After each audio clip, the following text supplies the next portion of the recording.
Olá, Glenda, tudo bem? Olá, Nicolas, tudo bem? Então, eu estava pensando da gente fazer um vídeo discutindo, né, como professor, como psicóloga, né, como que a gente consegue alcançar quem não quer ser alcançado. Quer dizer, enquanto professor, eu ter de levar para o aluno alguma coisa que o aluno não quer receber. O aluno é rebelde, ele está ali porque ele é obrigado, não porque ele está querendo estudar de fato, e daí eu ter que quebrar essa barreira. Eu imagino que para o psicólogo são aquelas situações em que o paciente é um caso mais extremo, né? Eu não imagino uma situação compulsória para ser obrigado a lidar com o psicólogo, né? Mas eu gostaria de ouvir isso, né? Quer dizer alguma Sim, coisa também em relação em sim, situações? sim. Eu acho esse tema de extrema relevância. Às vezes, nas intervenções que eu já tive a oportunidade de fazer, sinto que, por conta do desconhecimento dos processos que estão relacionados à motivação, que podem ocasionar esse desinvestimento por parte do aluno, que tem processos, situações, contextos sociais, e um desconhecimento de como que ele afeta, muitas vezes há uma responsabilização do aluno, né? Como ele não quer aprender, ele não quer saber. E eu vejo que até na graduação, né, quando as pessoas se formam como professor, não tem uma ênfase nesses processos, no sentido de trabalhar o olhar, para que o olhar ele seja, vamos dizer assim, um pouco mais amplo em relação às variáveis. Por exemplo, você falou ajudar quem não quer ser ajudado.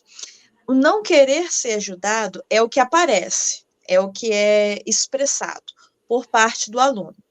E aí a gente precisa levar em consideração vários elementos. Por exemplo, uma criança pequena, se ela tiver com indicadores de melancolia e depressão, ela não responde como um adulto. A forma dela de responder, de mostrar o sofrimento dela, é muitas vezes por um choro, o embotamento afetivo, o recolhimento, isolamento, crises de irritação, que chega a rasgar material, jogar coisas na parede. Então, para um olhar distraído, pode parecer, né, apenas uma pirraça, mas não é. Então, pode ter elementos relacionados à história de vida dessa criança, a contexto socioeconômico, a relação com os colegas, bullying, né? Pode estar acontecendo alguma coisa, alguma interação hostil. Muitas vezes o próprio professor, infelizmente, tem condutas muito disfuncionais dentro da sala de aula. E aí o que eu estou querendo dizer? Às vezes essa criança pequena, ela está experimentando tudo isso, e ela não sabe expressar como um adulto faria, como um jovem faria. Então, como que ela faz? Ela se manifesta relutando em assistir a aula, em copiar o conteúdo, em responder, em aprender, ela se fecha. Então, vários fatores podem estar influenciando o comportamento dessa criança pequena, é, e aí eu comecei dizendo que, se for um caso de depressão, melancolia, algo que está acontecendo com ela individualmente, né, no sentido psicológico, a manifestação vai ser muito similar a várias outras coisas.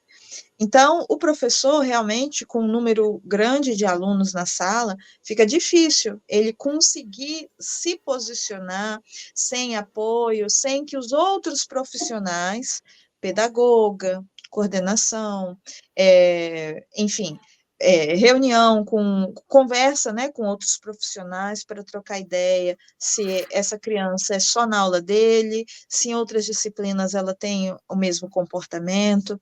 Então, assim, para esse processo de construção, né, da situação, né, como se a gente estivesse desenhando um croquis ali, né, quais os fatores que estão influenciando o comportamento dessa criança? Tem uma boa relação com os pais? Enfim, precisa, né, de investigação e precisa de tempo. E muitas vezes isso é o que a instituição não dá para o profissional. Então, nós estamos falando da criança. Então, a criança, ela vai ter uma determinada manifestação. O adolescente, pré-adolescente, adolescente, jovem, já vai ter uma forma um pouco mais elaborada, comparando com essa criança. Então, há uma tendência a ter falas, né, a expressar uma agressividade, pode acontecer. Vamos pegar esses mesmos contextos que eu descrevi, por exemplo, um professor que fala conteúdos racistas, agressivos, preconceituosos dentro da sala de aula.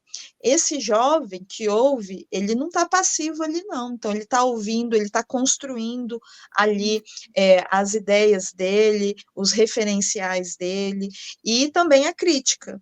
Então, para esse professor que vem, muitas vezes, tentar colocar um limite, tentar organizar algo que para esse jovem, vamos levar em consideração que esse jovem ele ainda não viveu na nossa sociedade como um adulto mais maduro vive.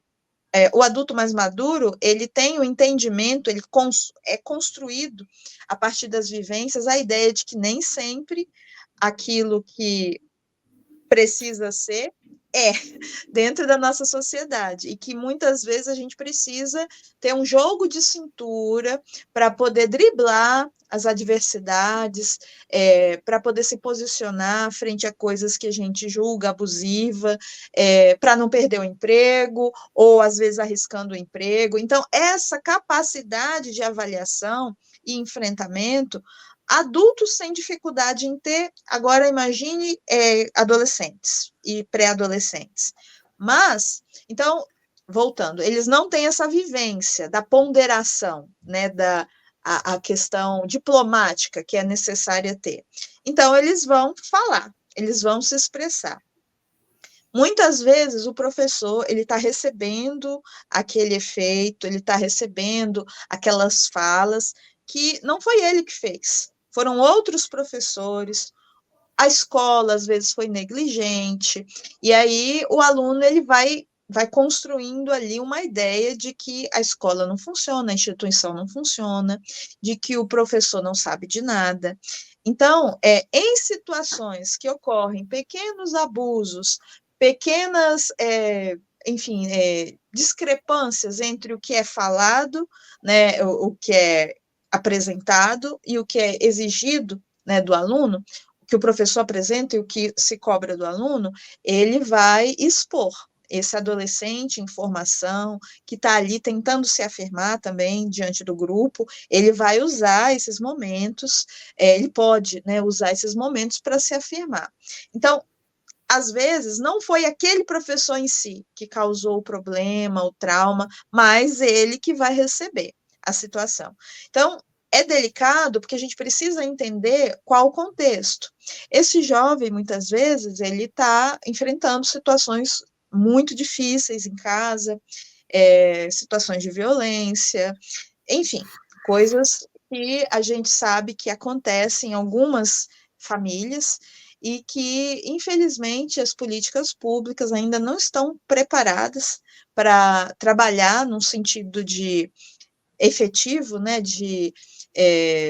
no sentido preventivo, e, enfim, chega na mão do professor várias demandas, entendendo que ali, né, na sala de aula, é o contexto, vamos dizer, fora família, onde esse adolescente, esse pré-adolescente, ele vai experimentar, falar, expor suas ideias, vai conhecer outros modos de vida a partir dos seus colegas, outros tratamentos. Então, ele está sentindo tudo ali, naquele momento. Então, Quando um aluno, uma criança, um adolescente, ele está resistente em relação ao aprendizado, na grande, né, maioria das vezes, está relacionado a algo da história dele, né, dessa construção de aprendizagem, de saber, algo que aconteceu de traumático nesse sentido. Eu acho que a gente até pode terminar com essa fala e depois seguir num próximo vídeo, porque eu gostaria de apresentar também uma questão político-social que acontece no ensino médio, né, da própria organização da sociedade e organização da escola nessa sociedade. Então, a gente vai terminar aqui e depois a gente retorna numa segunda parte. Assim, a gente faz um vídeo com uma dinâmica maior, tá? E sem ser cansativo. É isso aí, concordo.